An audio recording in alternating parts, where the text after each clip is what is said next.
Alright everybody, buckle in. I'm gonna tell you right now how Donkey Kong Bananza is the worst thing Nintendo has ever done in the history of their entire stupid company. They made it so now there's a young Pauline and you're Donkey Kong, and that's kind of weird because like, isn't it Donkey Kong? Wasn't the arcade Donkey Kong Cranky Kong? Right? Was that what it was? Cranky Kong now is Donkey Kong from back in the day who stole Pauline, who was older. So, dude, the whole timeline is ruined. This is crazy. All right, fellas, let's talk about this because it's driving me insane. So I'm recording this right after the big 18-minute Donkey Kong Bananza Direct, which, just for the record, for my quick thoughts, the game looks incredible. It was very clear that they were going to be saving some major detail of the game after the original reveal back at the Switch 2 Direct, because actually, when that trailer had ended, I was like, okay, that's going to be cool, but it felt like a really weird way to end that big console showcase, that we very clearly needed to see more details about that game. We got a whole bunch in this game. You can turn into an ostrich and a zebra, and you could do like these singing things, and there's customization, and yes, Pauline is in fact Odd Rock, which would have been a gigantic surprise if Nintendo themselves, I forget what country it was, but if Nintendo themselves did not actually leak it themselves by posting the wrong art on social media. Oops. You know, it's one thing when another random leaker leaks a thing and like you just kind of have to deal with it because that's just what they do, but when Nintendo does it themselves, it's kind of funny. I'm not gonna lie, at the end of the day, it's kind of funny. But of course, a conversation started about this, and I do understand that it's ultimately like not a large group of people out there, but I'm starting to see conversations take place about, I guess, the Donkey Kong timeline or the Mario timeline, that they all kind of interweave together. Because yes, in fact, young Pauline, I'm pretty sure I saw a thing where Nintendo said Pauline in this game is 13. So it really wouldn't make any sense whatsoever based on the lore, I guess, that we already know from Donkey Kong's past, where this would make sense. And there are multiple takeaways to make out of this. For one, who cares? That's my primary argument, really, who cares? I think the whole idea of attributing a timeline to everything Nintendo does doesn't really make a whole lot of sense. It's mostly attributed to like the main franchises, so like Zelda, of course, and Kirby, of course, has a ton of lore. But when it comes to Mario and DK, and honestly, even The Legend of Zelda, people go too crazy with that. But Mario and DK, I don't know. I feel like everything, like a long time ago, Miyamoto made a statement that was something along the lines of all of the characters in this gigantic world, it's best to look at them as characters in a giant cast who are regularly doing plays and performances for you, the player. I could be misconstruing a whole lot of that, but that's kind of how I've looked at all of these characters since. That's the main reason why they could be, like Bowser could be evil in one game and then playing golf with you in the next, you know? Like, it's not that big of a deal. But I guess Donkey Kong is supposed to be different because there is like an evolution of the Donkey Kong Country timeline. Like you go from DKC 1, 2, 3, and 64. Eventually you see K. Rool trying more and more things. He kidnaps different members of the family. He gets more deranged and then he goes away. And then we have Returns and Tropical Freeze, which really don't have much continuity.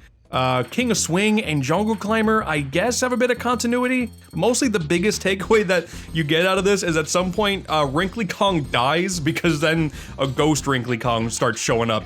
So she's still part of the family, she's just dead now. Okay. But it's all thanks to the Mario vs. Donkey Kong games, specifically starting with the DS games that brought Pauline back into the spotlight with a brand new design. Yes, this is supposed to be the same girl who was getting kidnapped all those years ago in the arcades. She took a big old hiatus after that, before also getting trapped in a pinball table. We can't forget about that if we're talking about the lore. Somehow this fits into the whole equation. But then she just shows up and is continuously getting kidnapped by Donkey Kong over and over again. And then now Pauline just shows up in Mario Party and tennis like everyone else. So why would Donkey Kong not go after her now, especially with this new design? Is this entirely a reboot? Yet Cranky Kong like kind of mentions the previous adventures and kind of alludes to Mario's existence. Plus Rambi is there, so very clearly we're still taking influence from the past. Here's the thing, everybody. It's all just fan service. At the end of the day, it's just fan service. It doesn't mean anything. At the most, it's best to look at everything Mario as like a giant multiverse that kind of almost sort of resets almost kind of every other time. I mean, you're gonna look at Mario Galaxy 1 and 2, And that's like a complete reboot despite being a sequel, and Rosalina is there kinda at the ending, so where does the timeline fit in that? Pauline being young in this game is very clearly, at least to my eyes, just a revitalized reboot, reintroduction of her character. It's like an origin story, okay? Okay, this is now we have a direct way that's going to tie Pauline and DK together for years to come. If you've played Mario Kart World and seen the game's credits, DK and Pauline are right next to each other, and you have the newer DK design. Are we just now gonna assume that they're friends and they've been friends for years? I'm okay with that, because DK lusting over Pauline all the time because Pauline wanted a Mario toy over a DK toy, that was already kind of weird. Anyway, that was already a weird thing. I do like this a little bit more. But is this in fact an instance of just blatant retconning of existing Mario lore? And yeah, it kind of is. Let's we don't have to mince words about it. Like, it definitely is a retcon of the previous story. Like, it was always really cool when everybody finds out that Cranky Kong and Donkey Kong Country is in fact the original Donkey Kong from the arcade game. And I think that lore could still exist in your head, because that's what the original Donkey Kong Country opening even was. It was Cranky Kong with the boombox that plays the original theme, he's on the girders, and then hey, the hip new DK shows up who was DK Jr., and then there we go. I think the whole rebooting and retconning of the lore idea kind of goes hand in hand with the redesign. I think there is a part of Nintendo that maybe it's not like they really hated this fact, but every single time they used DK in anything post the N64 era, it was still Rareware's creation. At the end of the day, that was Rareware's Donkey Kong, and they did a great job with DK. Those games are fantastic. We have a series of just so many fantastic great 2D platformers. But with this redesign, with how he looks in the movie, with giving Donkey Kong a giant spotlight in the Nintendo World theme park,